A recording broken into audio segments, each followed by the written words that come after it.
কালকে গেলাম স্টেডিয়াম মার্কেটে আমার মেয়ের জন্য একটা পড়ার টেবিল কিনতে, যেহেতু ও সামনের বছর ক্লাস 1-এ উঠবে ইনশাল্লাহ। আর সাথে ওর হচ্ছে বার্থডে আছে, তো ওর দাদি ওকে একটা টেবিল গিফট করবে। এটা দেখছিলাম পড়ার টেবিলটা, এটা হচ্ছে ভালো লাগছিল। তারপরও যেহেতু এটা অনেক বড় মার্কেট, ভিতরে গেলাম, দেখলাম কি কি আছে। এই কালারফুলও টেবিলগুলো দেখছিলাম, এগুলো আমার মেয়ে পছন্দ করেছে পিঙ্ক কালারের, কিন্তু আমাদের পছন্দ হয়নি। এগুলোর প্রাইস বলছিল 5,000 টাকা। 5,000 টাকা আমার কাছে বেশি মনে হচ্ছিল। দেন আরও ফার্নিচার ঘুরে ঘুরে দেখলাম কি অবস্থা।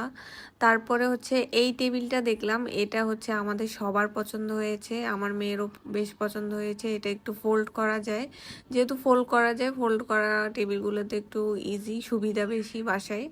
তারপরে ওরা দরদাম করছিল, ওটা 4,000 বলছিল। দেন হচ্ছে দরদাম করে আমরা হচ্ছে 3700 টাকায় রাজি হলো।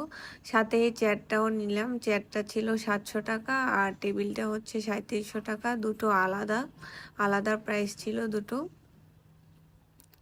তারপর হচ্ছে এটা বাসায় নিয়ে আসলাম। বাসায় আনার পরে আমার মেয়ে নিজের মতো করে যা গুছিয়েছে, গোছানোর পরে এই যে এটা হচ্ছে ফাইনাল লুক। আমার কাছে দাম হিসাবে বেশ ভালো মনে হয়েছে, বোর্ডটা বেশ ভালো।